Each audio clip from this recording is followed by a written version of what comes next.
meeting tonight, like we usually do, so that you can all review it later. If you want to go back and review any of the questions that were asked, you can go back and see what was said.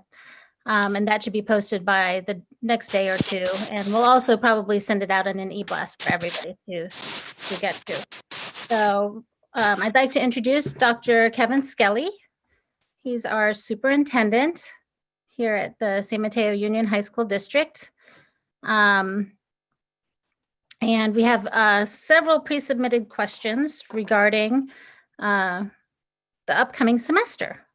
So Dr. Skelly, should we just get started right away with the questions? Yeah, that's fine. I'm glad to be here. And yeah, thank you for giving me a chance to look at the questions beforehand. It's sort of like an interview or like a quiz where you get the questions beforehand. So thank you very much. I'm glad that Leah was able to join us. For those of you who've been tuning into the board meetings, was sworn in December and has joined the board. She's the first person to join the board, I think, who was not on a previous board or was sort of a newcomer to us in probably maybe even 15, 20 years. So whenever you bring in somebody new to a board, it changes the way things are done. And she's added a great voice to us, to our team. And we've been meeting once a week. And one of the things we talked about today when we met was that when you have to prepare for board meetings, it's like reading a novel for all the attachments and different pieces that go to the agenda. So Sandy, I don't know if you want to ask me the questions or you want me to sort of ask them or go, what's the best approach here? I'll ask you the questions. Okay, I have them sort of sorted into groups. Good. And I've also gone ahead and combined some of them so that they're one question, because I'm sure you realize that as you read through them, some of them are very similar. So just to make it easier and more fluid, I thought I would just combine them. I'd also like to say that in the chat, we are posting a link where you can ask more questions for people to post more questions as they come up. And I will try to get to those as best we can. But my the first questions I'm going to try to get to were the ones that have been pre-submitted. Okay, Dr. Skelly. So we're going to start with athletics. Okay. When will you decide on when spring sports will start? Okay, so the sports have now been divided into, and this changes all the time, but right now are the purple sports, the red sports, the orange sports, and the yellow sports based on, what the health conditions are. And we're right now firmly in the purple zone. So what that means is that we can't, and then we're also in shelter in place. So that limits pretty strongly what we can do. The purple sports are tennis, golf, swimming, and cross country. And then the other sport is track and field. And so right now, we're starting to mobilize as much as we can to begin training for the four sports of cross country, golf, tennis, and swimming. And so you should be hearing from your athletic director that, we're going to gear up there. We've got the coaches cleared for that. We're ready to start practices. Now, we can't start competition until we get out of shelter in place. There are other school districts that are doing conditioning. We have been in contact with the other schools that are in our generally in the Pacific Peninsula Athletic League, and some of the districts are not going to join us in sports, but others are in various places along sort of interest, or there's just no way they're going to do it. But we're committed to doing something as soon as we can, even if that just involves the 6 schools in our district. And I'd say in terms of relative interest, Sequoia's interested. They have 4 schools, and then Half Moon Bay is interested, and they have a school as well. So we're going to figure that out as things develop. If conditions improve, we would want to have more sports as the year goes on. We're committed to that. We think those are good opportunities. And, we've talked about this quite a bit. And even if we can't make it to sports now. I think maybe it was Yvonne who brought up the idea today during the principals meeting of even having sports in the summer. So, we have to think creatively about the opportunities we give to students to be outside. And that's something that we want to do. Okay, so I think that leads us to the next questions, which is, so we've heard that even if CIF, CCS, and PALS cancel or change their schedules for this spring, our district will continue to have our student athletes play. Is this true? Yes. Yeah, that's the goal. And I've heard that that just given the compressed nature of that, we're probably not looking at CIF or CCS championships. But at this point, we just want to give kids a chance to compete. So that's where we are right now. Okay, yeah, so we're just not going to wait to hear from CIF or Right. CCS because Right. we are not really hearing anything from them right now anyway. Right. And just the limitations in terms of travel and other things Yes. make it harder. And then also, we don't know what kind of testing regimen they've had, those kinds of things. And we will test coaches and kids as part of that process. Okay, great, thank you. Now we're going to go on to PSAT, SAT, and AP testing. So before we get into this, I want to distinguish between the SAT testing, the way they can test. So there's the national tests, which anyone can sign up for. And then there's the, what's it called? In-school offerings, which then is actually offered in your school. So there's two different ways these can be offered. I had a lot of questions with different dates, and I just wanted to distinguish that there's two types of ways that people sign up for the tests, and that's it. So it's either the school can sign up with the district, or there's also these offerings that are made by the SAT group, and anybody can join from anywhere, meaning that you can go from San Mateo to even another state to take this test if you need to. Okay, so let's start out with the first one. Dr. Skelly, what is happening with the PSAT? So the test was supposed to be offered January 26th. And we're in shelter in place, no gatherings of more than 10 or 11 kids, 11 people. So it just wasn't feasible to do that. And I think the College Board realized that, and have now gone to saying that, well, for juniors, we'll count your spring SAT score as a qualifying test for the national merit competition, if you will, or to be a semifinalist or the like. And so that I think is a good development, that we have that opportunity.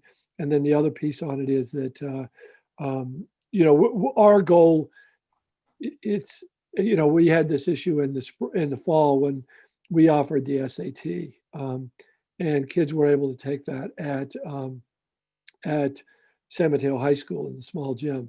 We want to do that again. I think then we were in the red or maybe even in the orange by the time the date came around to do the SAT. That was a big lift.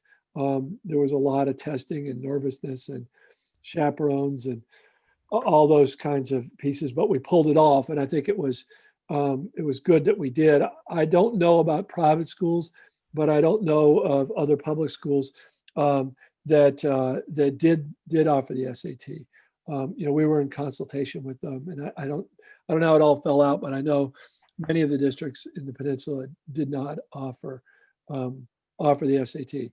So we that's our goal in the spring as well. If we can do it in April or May, we'll do that. Same goes with the AP tests. If we can give those, we certainly will, because we think it's an opportunity for us to give kids a chance to show what they know. Okay, so now with the canceled PSAT, in your letter, you told juniors that they could take the SAT to qualify for the National Merit Scholarships, but there are no spaces available for the SAT in the test centers within 100 miles of the San Mateo County this spring. Can the district offer an in-school SAT? And then there's 3 dates that we can sign up for. And is the district planning to try for all 3 of those dates? What is the plan to get Probably the not SAT? all, probably not all 3, but probably one day. And we just haven't figured out what that day will be. It's a ways off, we don't need to make a decision yet, but we are committed to doing that, just like we did in the fall. Okay.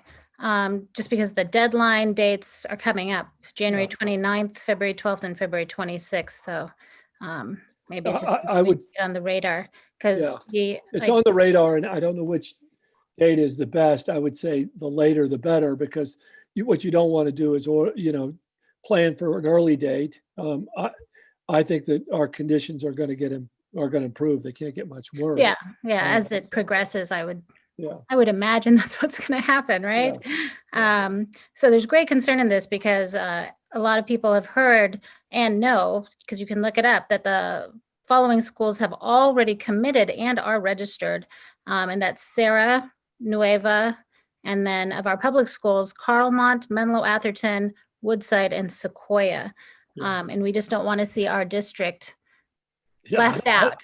I don't either. And I know that there are parents on this call who do not want to settle for something behind those schools. No. So. Okay. Also in your note to the juniors regarding the PSAT, when it was canceled, you said the district will make every effort to provide students with opportunities to distinguish themselves. What exactly does that mean? And can you give an example of how the district can help the students distinguish themselves? Well, we've been having these conversations, and I got to admit that it's hard.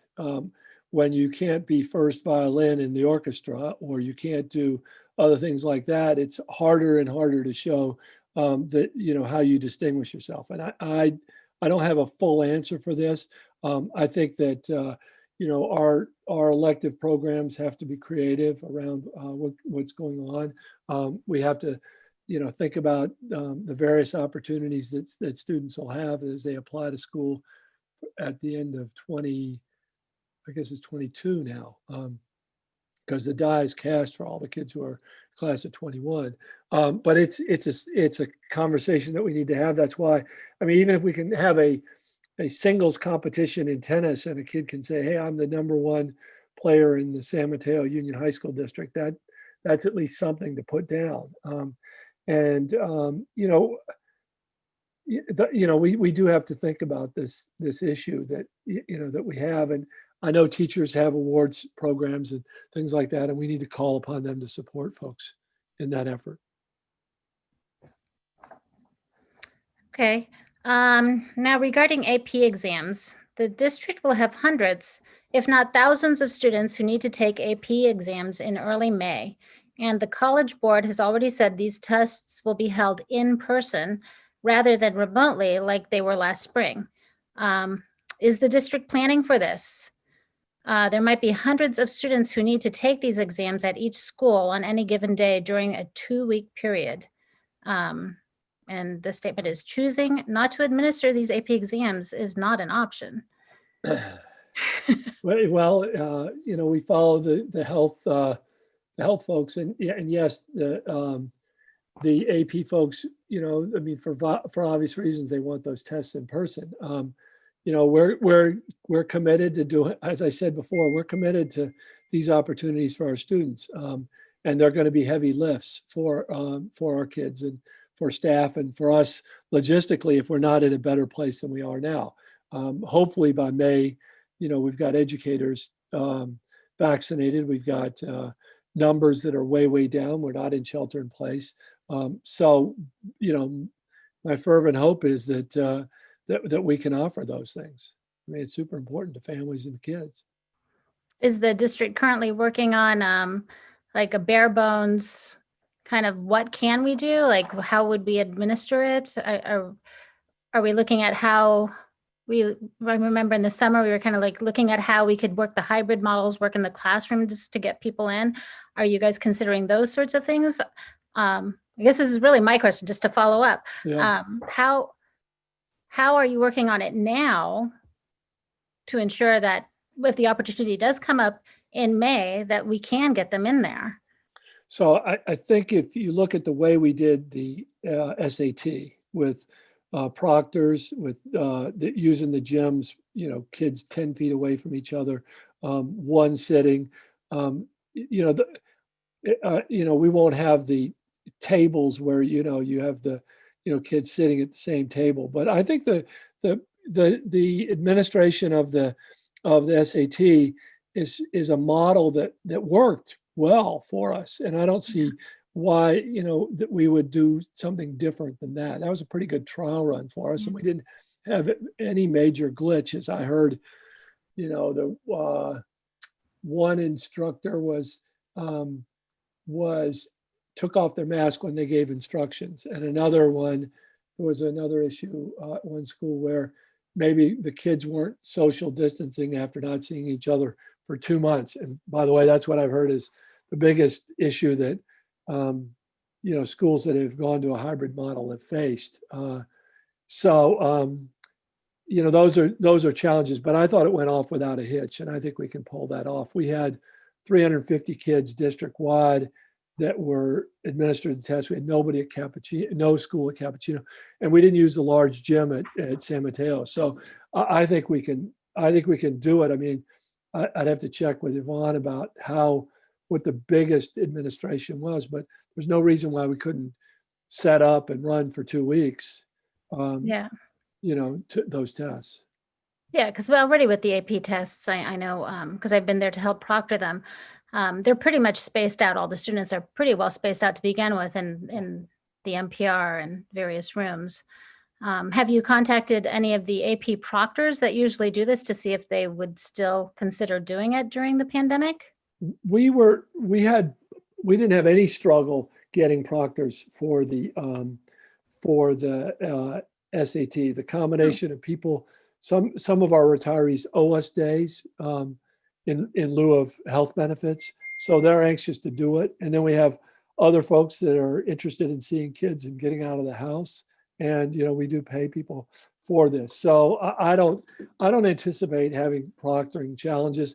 And frankly, I think there'll be some teachers who will, be more than happy to proctor, just because, they have an investment in students too, in terms of, they've been teaching them all year. They want to show what they know, or what they've taught kids. So the logistics don't challenge me from our perspective. They challenge me more from what the county would say. And, will we have county permission to do this?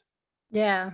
No, I totally understand that. That's really what it is. We're asking, can you predict the future and tell us where we're going to be as a county and how many students will be allowed? And that's really tough. But at the same time, I think all the families just want to be like, let's be prepared. So if tomorrow they say we can do this, we can just jump on it and do it. Right. So, let's see. I just want to remind everybody also, if you have questions, go ahead and submit that in the link that's on the chat. We're going to move on to our next subject, which is the school calendar and schedule. The first question is, at the last board meeting, there was talk of possibly changing the school calendar in future years to have a shorter summer. Is that still being considered? If so, I hope you get student and parent input before you make a final decision. Okay, so I've been in education for 37 years, and calendars are super controversial. People are always fired up. There's always a better way to do calendars. It's complicated here by the fact that San Mateo Foster City has a different calendar than we do. We're going to bring to the board Thursday night a calendar that's very similar to what we have this year, or what we were supposed to have this year. Which would start school roughly the same time. You can go to the board agenda, and maybe somebody can put it in the chat, the link to it. But it's very similar to what we did this year in terms of winter breaks, spring breaks, the Thanksgiving holiday, those kinds of things. So I do anticipate that'll be a starting point. I'm interested in what the board says. There's been some talk of expanding the school year. I don't see that happening next year with just the regular academic year. We're going to run an expanded summer school if conditions allow this summer, if we can get teachers who want to do that.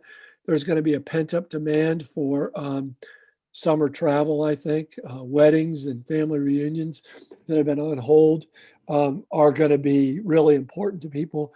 So I'm interested in what the board says on Thursday, but I don't think there's much appetite for required attendance by everybody starting school next year earlier. And I'd be surprised if at the other end there's not, people want to have a longer year, notwithstanding the learning loss. And I want to say something else about the learning loss. I've had office hours for staff Tuesday mornings at 8:00, and a lot of San Mateo High teachers show up and teachers from other places. And one of the questions I always ask them is, how's the learning going in your classroom? I mean, how are you doing this year versus other years? And what I'm hearing is that in terms of getting through the material, teachers are doing pretty well. What they're not as sure about is the kind of deep learning that goes from a conversation in classrooms and interacting with your peers and discussing topics in depth. And so students who are doing well or coming to class every day or engaged in the material, they're doing pretty darn well in terms of, in comparison to other years. What's missing is a sense of community in that learning. Teachers go to, and I've had this experience observing teachers too, where you go to the breakout rooms and you don't see kids talking or interacting, and maybe their screens aren't on, and that's really discouraging. But I think in terms of conversations with kids and parents, kids want to maintain the friendships they have, but when they go into a chat room and see somebody that they don't know, it's hard to be invested in that kind of a relationship or build on that relationship. So I don't want to diminish at all the challenges that are associated with this time, just in terms of the community, the sense of community that goes with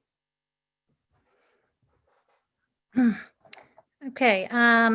So this fall, hopefully we'll be all back in school. If that's the case, will you allow each high school to go back to their present COVID bell schedules, or is the district thinking of pre-COVID bell schedules, so what we had last year, or is the district thinking of making each high school follow a uniform district imposed bell schedule like they are doing now?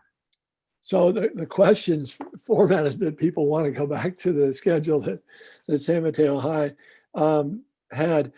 I think there's some things that we can learn from this experience. I think parents or kids and staff members too, maybe, they may be encountering students in their pajamas at 9:00 when classes start, but the feedback I've gotten is that kids are more rested this year, or seem more rested in class than they were before. There was a big push to start school at 8:30 at the high school level. There's some legislation that pushes for that. We are having a meeting with principals on February 5th. A lot of what we've been in is crisis mode.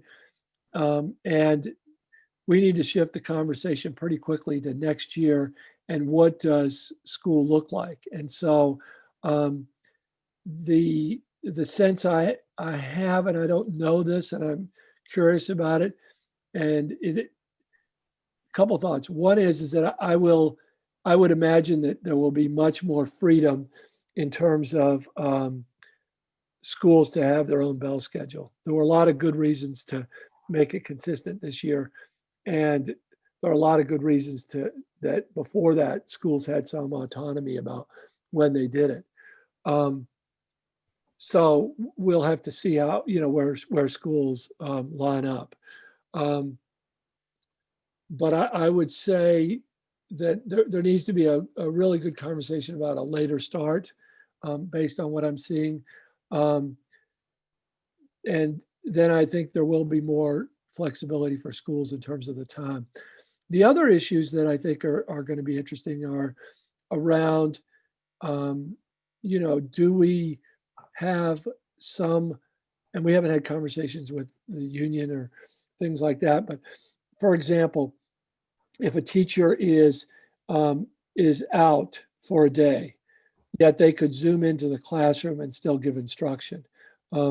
Many times that period of the day is not as well utilized if there's not a sub, and the teacher has to do lesson plans and the like. Is there a middle ground where a teacher Zooms in for first half hour of the classroom and we have a sub there? And what are the ramifications for that? And then similarly, what does it look like if a kid is sick, right? And they want to participate in class somehow or figure out what happened that day. And rather than ask their peers, is there a way that the lesson is taped, similarly, can the student Zoom into the class?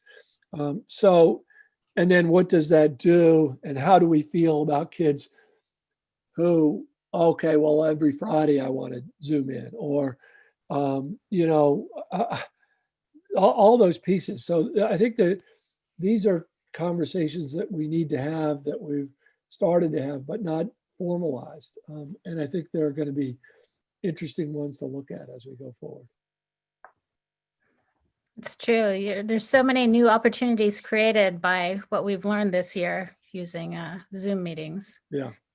Then I have a couple of other questions regarding school calendar and schedule.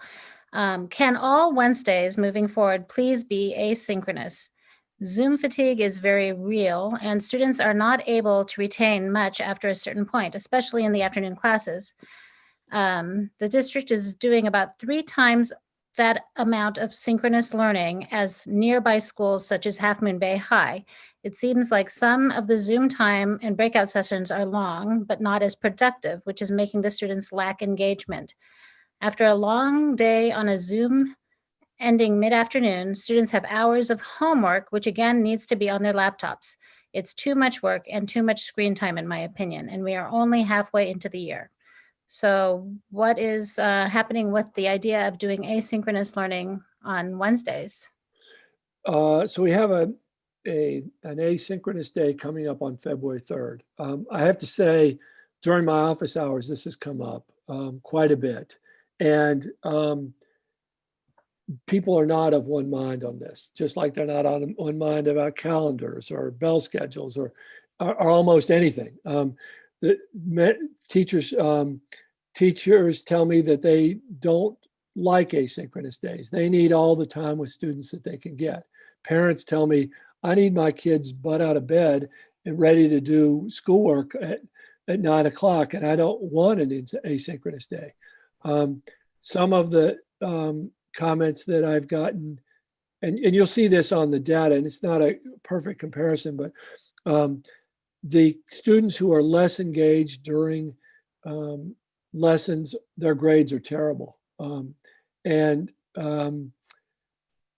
are kids who can do work asynchronously. I was not one of those students in high school. And I think there are probably people on the call here who would struggle if they, if it was only all asynchronous. So I know it's a lot of Zoom time. Trust me, my day is absolutely chock full of Zoom calls. I put my Zoom call numbers up against any kid. So it is hard, but it's the world we live in. And we already have fewer minutes. I've got AP teachers who are saying, I can't possibly prepare kids with the amount of time I'm behind. So you just have a lot of different voices on this one. And so we've tried to, split the baby, which probably hasn't made anybody happy, but we're having some asynchronous days and some synchronous days. And we're also telling teachers that, hey, if you're finished with the lesson and kids are ready to go on, and you don't have much more to say, give kid, you have permission to tell kids, hey, turn off the screen, go, do some yoga or whatever, and, wait till your next class. So we're trying to be as flexible as we can on that. But there's a lot of material to be covered.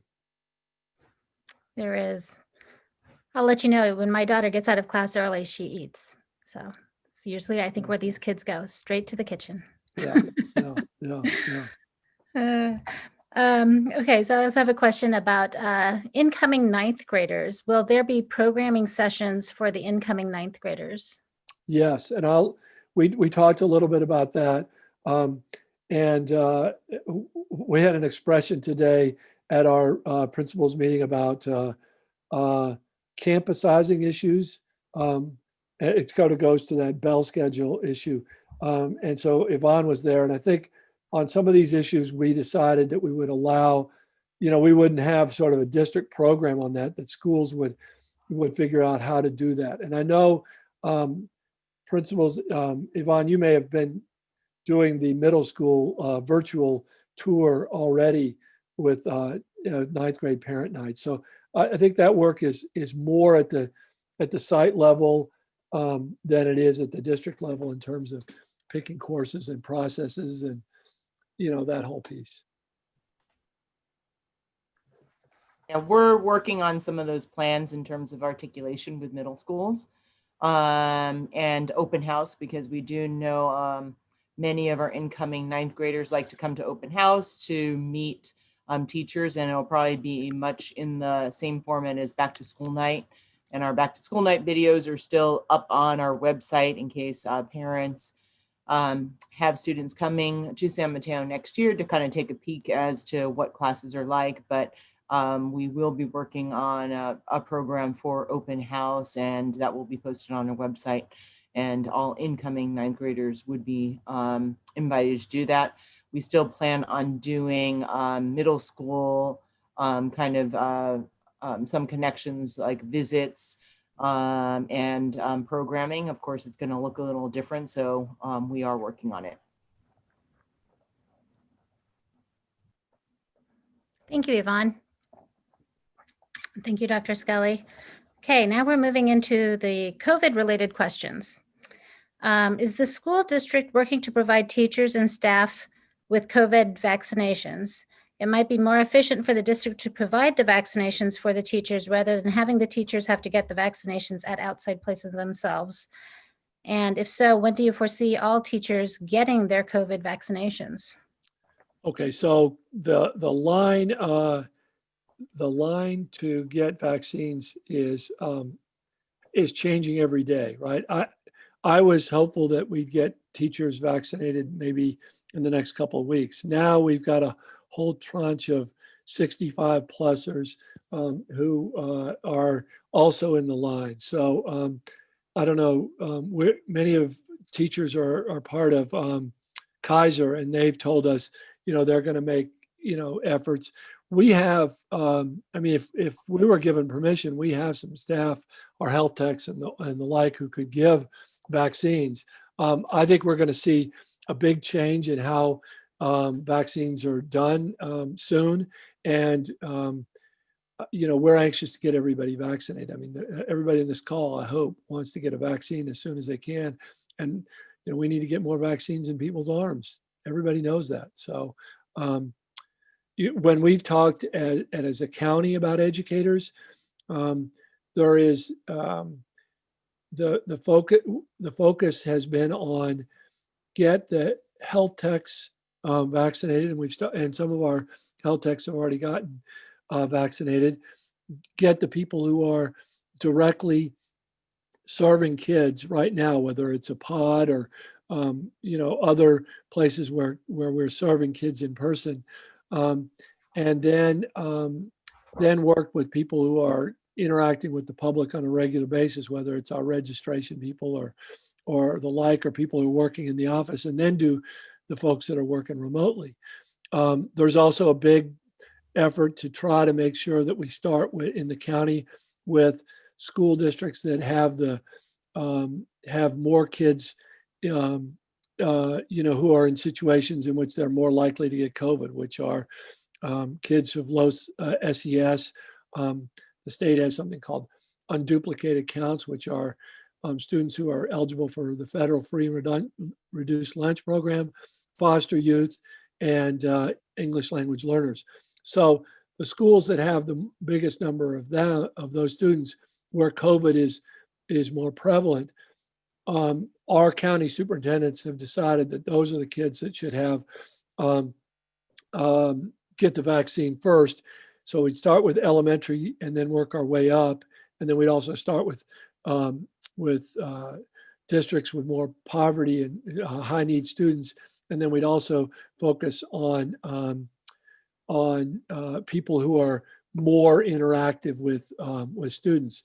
But there aren't that many educated, I mean, our numbers in education are not such that once we start that process, we can get through educators fairly quickly. That's good to hear. Okay. And then I have 2 statements here that were submitted. For the safety of my child and my household and of other family members, I'm in favor of continuing online synchronous learning for the rest of the current school year to protect my earning abilities.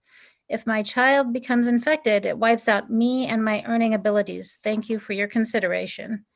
And then the next one, students need to return to school. SEL is as much a priority as intellectual advancement, and our students are day by day sliding into a digital world abyss. So Yeah. So this is that sounds like my conflicting. inbox. Yeah. I would say to the first person that there will be an online option whether we come back in hybrid or not. You'll be able to keep your student at home and do Zoom. As we get closer and closer to the end of the year, I think some people have suggested, well, we should have seniors have some sort of last experience on the high school campus. I think that's a strong argument. I've heard other folks say, well, freshmen need to have an experience on the campus. And I think that's a strong argument. So those 2 groups, as we go forward, I could see arguments for allowing those students to have some experiences on campus. But we will allow folks to stay home. And it's going to be hard to see what happens these next few weeks. With respect to the person who asked about the social emotional learning, I just, I'm fortunate to have a fairly large family with, 4 generations now of folks, and we're sort of in our own bubble. And so, it hasn't been that difficult, and this time has had unexpected pleasures, I think, or strengthened our family in some ways. And maybe other people have had that experience, even if they don't have, the same family setup as I have. But I do think we have to spend more time reaching out to people and talking to them and making arrangements with them, and encourage your student to go for walks and get out of the house and go train as if you're going to be on the cross country team or something, because you're right, this is a really difficult time. And if you haven't been depressed in the past 8-10 months, you're sort of superhuman, or you're a stoic, so it hasn't been easy. Yeah. It seems to be getting harder right now too. I don't know why. Yeah, I expected January to have this sudden lift, and I got all these holiday cards that said, "Oh, I can't wait till 2021." Well, 2021's here, and it hasn't been that much better yet. No. Well, that leads us right into our next group of questions, which is regarding the class of 2021.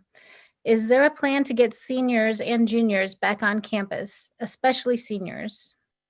I mean, yes, that is the high priority group. And it's interesting to talk to some parents about this, because one parent said, well, my kid is not interested in sort of kids that they haven't been friends with all along. And so when they go to school, what do they want to do?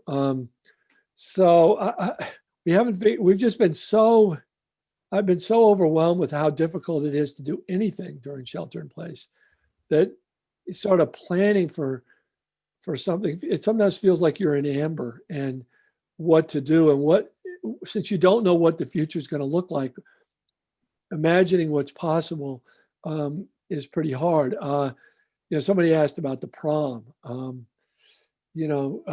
Unless we have some social distancing changes, that seems like, it's hard enough to keep students, as Yvonne will say, will comment, to keep students from being overly affectionate.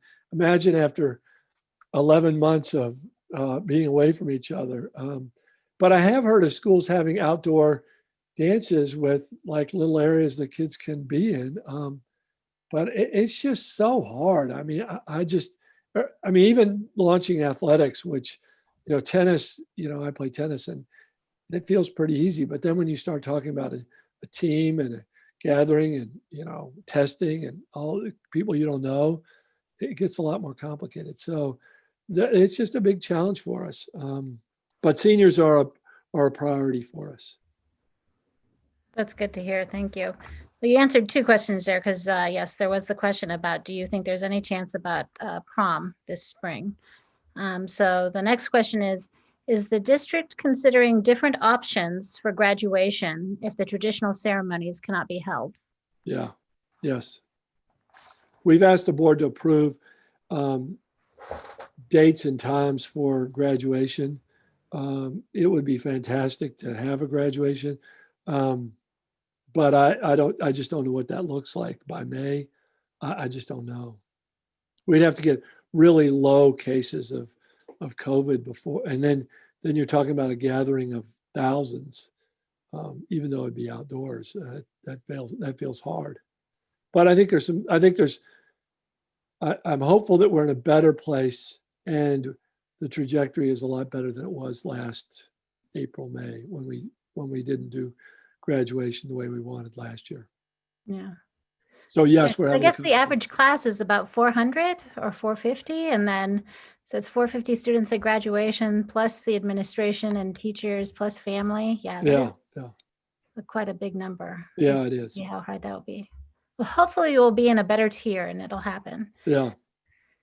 Okay. Well, we finished all the pre-submitted questions. Congratulations. Good job. You're doing great. Well, I'm not giving you answers that I'm happy with. That's for sure. Pardon?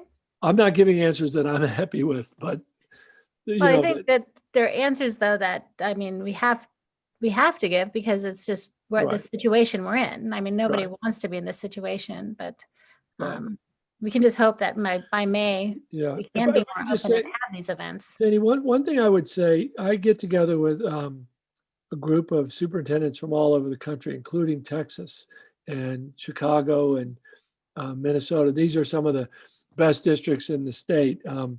Eanes, which is outside of Austin, Highland Park, that's in Dallas, and Edina, which is in Minnesota. And they have just bounced along here with closing schools and opening schools and, COVID cases, all with their staff. And they've had the hybrid model that we've looked at. And their data and, when I talk to the superintendents, a couple of things, their community's a lot more stressed out than we are. I admire them for, their efforts and their dedication to kids, just like I admire ours. And then they tell you that their sort of community fabric has been really, really damaged. And then that the learning side hasn't been much better doing a hybrid model. So, there's a lot of things to consider here as we go forward. We all want to come back to school, but I don't think this year is going to be anything, that we can't sort of wave a magic wand and give the seniors something that even comes close to approaching the experiences that the class of 19 and 18 and 17 had. Well, thank you for your honesty there. Thank you, Mr. Skelly or Dr. Skelly. I'm going to go to the chat now and ask you what's come up in the chat. So this came up really early on. What is going to happen with the football team? Good question. I'd love to see those kids play. You've got a fantastic coach in Jeff. Schaller. He's just about the finest person I know. Totally dedicated to the kids. The kids are out there conditioning. I saw them in the spring. It breaks my heart if we don't have football. I just don't know. I think it's if we can do it, we want to, but it's going to be a lot to pull off. Okay. How are you seeking feedback from students on how the year is going? My kids have some really thoughtful and constructive ideas about how it could be better, but I don't see any concerted efforts to get their ideas. Yeah, well, we have the panorama survey, and I know we reach out, and maybe that's a question that I need to just sort of solicit kids' ideas. So let me send a message, and then we're talking. Your activities director, Sarah Cowie's, really a smart, thoughtful person who I know has tried to make activities possible in this world. But I'd be really interested in if whoever's asked that question wants to email me. I'll promise I'll get back to them, and if we want to share, I'll share them with people as we go forward, with or without attribution. Okay, thank you. The next question is, are you considering to have SAT subject tests by the end of this school year? But I thought that there was an announcement today that there won't be the subject tests anymore, that the College Board eliminated the. Yeah, and the writing test is what's slated to go. So that would be, given that announcement, it's probably pretty low on our list of things to do. Okay. School starts at 9 right now, but it ends at 3:15 Right. with the distance learning hours. With normal school at 9 start, would that lead to a 4 o'clock end time? That's too late. Are we considering moving to a 9 o'clock start time? I don't think that late. I think if we do it, it'd be 8:30, and we'd still have some zero periods. But I haven't had the conversation with the principals. If you remember, and I know Ann's on this call, Anne Ree and others who were here a couple of years ago when that was a big push. Many of the families live in Foster City, and the traffic was a big driver that the board ended up not changing the time, but they did move most of the staff meetings to the morning. San Mateo was an exception because the buses that take kids from Foster City needed to be back in order to service the athletes. I haven't heard the San Mateo discussion, and Yvonne and I haven't had that about whether or not there's interest in changing to moving the staff meetings to the morning like other schools do, or what. And I haven't had the conversation with the board either. Okay. And I don't know what traffic will look like when we reopen too. Yeah. Yes. Yeah. And then there's going to be a interchange project, which I'll talk about at the very end of the meeting. We have a couple more questions, and also if anybody wants to submit, go into the chat, and there's a link you can click on, forms link, and you can submit a question. I think we can get through a few more here before our time is up. If vaccines are approved for children under 16, will you require vaccinations for students to return to school? That won't be our call. That'll be the state's call. Okay. I mean, I think it would go a long way toward, sort of, I mean, I'm a pro-vaccinator, so I would hope that we can develop a vaccine and that we can give it to young people and go from there. Yeah, that would be great. Then we have a statement. Hope programming session will be better organized this year, as it is not coming as a surprise. If some dedicated counselor is assigned for course selection related queries, that would help students to select the right subject before the sessions start. So I think that's going back to the 9th graders. Yeah, I think that's an Yvonne question, fortunately. Okay.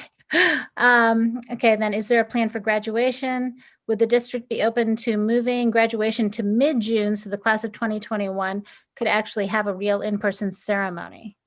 Has there been any Yeah, consideration? so for that? this feels a little bit like last year, where there was lots of discussion about what we could do, and then we couldn't do anything, if you remember, or very, very little, or less than we wanted to. And last year was so difficult with graduation.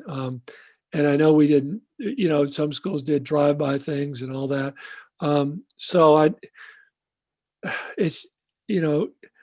It's going to be interesting to see. And then, the other question, Sandy, and I don't know how you do this, and maybe it's with breakout rooms or something when you have a conversation. And I should let everybody know that Sandy's super dedicated. I have all the PTO presidents coming in every other week and having conversations with us. So one of the topics that would be interesting is, we're going to, yes, there are families who are going to travel some or do things, but we're also talking about what does summer look like? And, we've got summer school for kids who haven't done well, but are there other things that we should do? Like, I don't know, open the pools more, or, organize tennis more, volleyball, or, things like that we could do that would get kids on campus to see each other. At one point, and we still have it, there's the opportunity to come and walk around the track. Nobody seems to be taking us up on that, or at least no students, but are there opportunities to get kids together in safe ways where they can just see each other? I don't have an answer for this, and I don't have a teenage kid anymore to sort of see if any of these ideas have any legs, but it's a tough time. It's just really hard. Another suggestion for graduation: could the district consider limiting the number of guests for graduation, say only mom and dad, and breaking the class at each school into smaller ceremonies? So having small ceremonies. Yeah. Yes. Those are probably things we're going to have to do. Okay. Is the district planning to reopen this semester when San Mateo County is in the red tier? Good question. We don't know yet. Okay.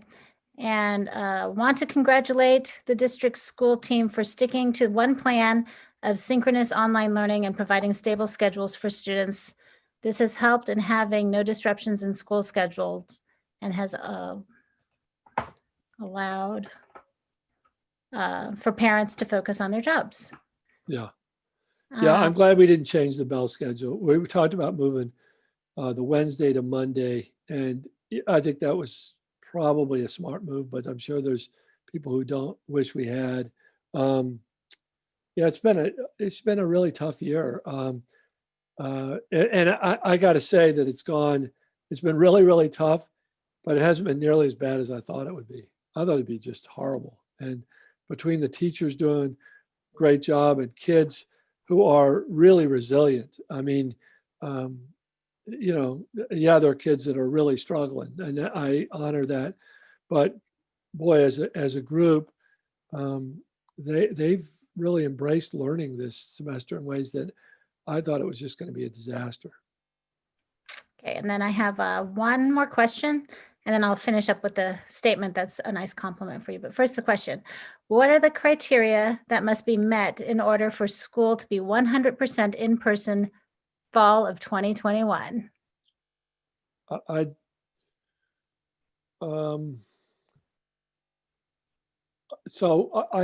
don't want to say that it'll be 100% in person, because I think we're going to we talked about some changes that'll happen. I think there's a scarring that's going to happen here about people's willingness to venture out, right? Is everybody going to be willing to go to a rally in the gym? And are kids and families going to be comfortable with their children going to class every day, or changing classes, or what are the restrictions that people are going to feel on this? So I see us having to have some sort of alternative to in-person learning. But are we going to allow a kid, similarly, are we going to allow a kid to come to school every day for a 1 through 7 schedule? Gosh, I hope so. I mean, I do think that we will return to some sort of a normal. It'll be different, but I think we'll be open for business. The state used to require, before COVID, 64,800 minutes a year. I could see us offering that. It'd take a lot. I mean, August, I just don't know. I mean, we've never come out of a pandemic like this. And so what's it going to feel like? So that's the kind of conversation we're having at the principal's level and, with other superintendents in the county and the nation. Yes. Yeah, probably we should start messaging that out there that, let's start working on getting our vaccines as it becomes more available, right? Really just encouraging everybody to do that so that people will be more comfortable coming back to school in the fall. Somebody also wanted to say our district has been doing so well compared to others in Southern California. Congratulations, Dr. Skelly. It's a team. Yes. So I think with that, we answered most of our questions. Thank you so much, Dr. Skelly, for your frankness and honesty tonight. I'm sure there will be more questions. There always are.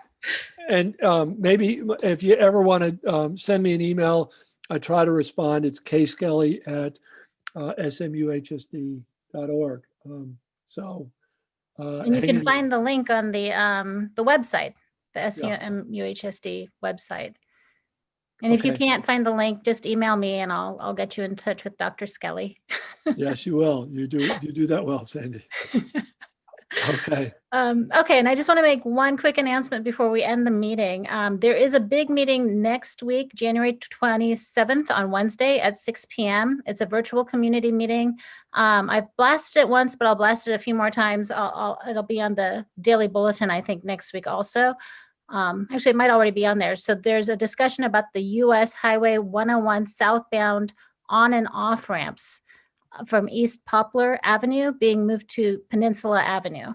So I think this will have a big impact on our community here at San Mateo High and a lot of the families that live in the area. So tune in next Wednesday, January 27th at 6 p.m. Did you want to say anything else, Dr. Skelly? No, good night. Okay, thank you again. All right. Have a good night, everybody. Good night, Yvonne. And thank you, Ms. Ligia.